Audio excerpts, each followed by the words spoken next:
Penyerang Borneo FC, Stefano Lillipali terus konsisten dalam urusan mencetak gol di Liga 1 2023. Terbaru, Stefano Lillipali mencetak gol saat Borneo melawan Persikabo di pekan ke-25. Gol tersebut sekaligus membuat Borneo FC meraih kemenangan atas Persikabo dengan skor 3-2. Tidak hanya itu, gol ke gawang Persikabo memiliki sejarah baru bagi Stefano Lillipali. Nama Stefano Lillipali sendiri memang sedang banyak disorot. Performa gemilang di Liga 1 2023 tidak membuat dirinya dipanggil oleh pelatih timnas Indonesia, Sintayong. Pemain berusia 34 tahun itu kini menjelma sebagai pemain penting Borneo FC. Sumbangan gol dan assist seperti tak berhenti dari kaki Stefano Lillipali. Bahkan, pemain berposisi sebagai winger itu sanggup menorehkan 3 assist dan 1 gol pada 2 laga terakhirnya. Secara total, Lillipali kini telah mencetak 10 gol dan 13 assist dari 25 penampilan di Liga 1 tahun 2023 sampai tahun 2024. Catatan tersebut sekaligus membuat sang pemain mengukir sejarah di Borneo FC.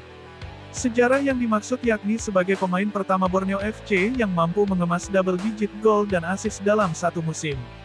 Tentu saja, torehan Stefano Lillipali berpeluang masih akan terus bertambah. Pemain pertama Borneo FC yang berhasil catatkan double digit gol dan assist dalam satu musim, Stefano Lillipali, tulis Borneo FC, dilansir bolasport.com dari Instagram resmi klub. Sementara itu, sayangnya performa apik Stefano Lillipali sepertinya belum mampu membawa sang pemain kembali memperkuat timnas Indonesia. Pasalnya, Sintayong lebih memprioritaskan ketahanan fisik ketimbang performa Lillipali. Tak adanya nama Lillipali di skuad timnas Indonesia untuk Piala Asia 2023 menjadi buktinya. Kala itu, Stefano Lillipali tak dipanggil Sintayong meski penampilannya di Liga 1 tahun 2023 sampai tahun 2024 cukup mengesankan. Stefano Lillipali pemain yang sangat bagus di Liga. Saya lihat juga performanya, dia sangat bagus. Tapi kalau melawan tim di atas kita, pasti akan sangat lelah, kata Sintayong pada bulan Desember tahun 2023 lalu. Ketua Umum PSSI Erick Thohir mengakui ternyata ini sebab timnas Indonesia dalam beberapa tahun terakhir kesulitan mengalahkan Thailand dan Vietnam. Padahal dulu skuad Garuda amat disegani di Asia. Thailand dan Vietnam selalu menjadi batu sandungan bagi tim merah putih hingga ke tingkat kelompok umur. Pada medio 2000-an, Vietnam bukanlah lawan yang sulit untuk dikalahkan oleh timnas Indonesia. Dalam berbagai gelaran, mereka tidak begitu payah mengalahkan The Golden Star. Akan tetapi perlahan tapi pasti Vietnam menjelma menjadi kekuatan baru di Asia Tenggara.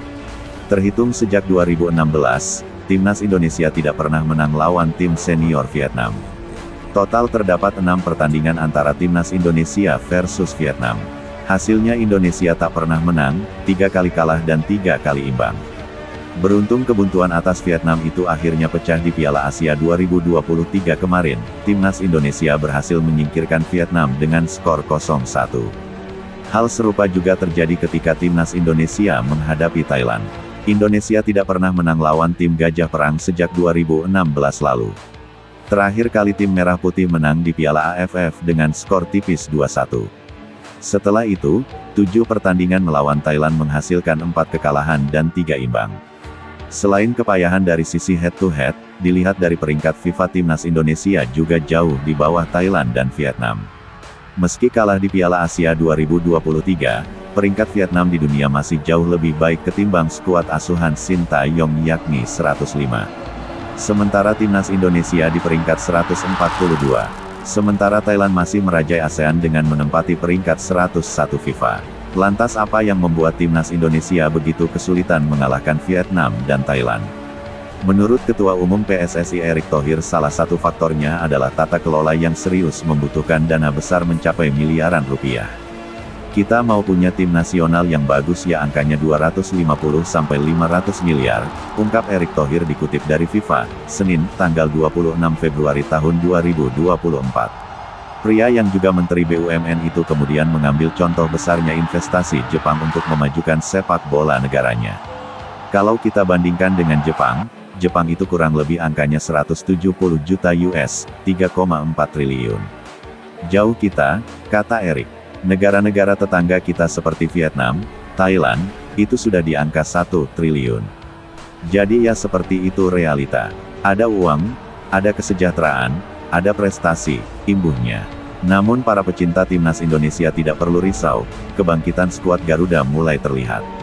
Contoh terdekatnya adalah ketika timnas Indonesia berhasil tembus babak 16 besar Piala Asia 2023 hanya dengan kekuatan pemain muda berusia rata-rata 22 tahun.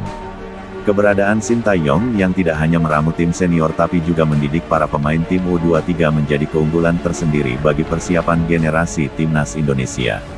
Belum lagi ditambah kekuatan pemain keturunan Grade A yang bermain di berbagai kompetisi kelas dunia.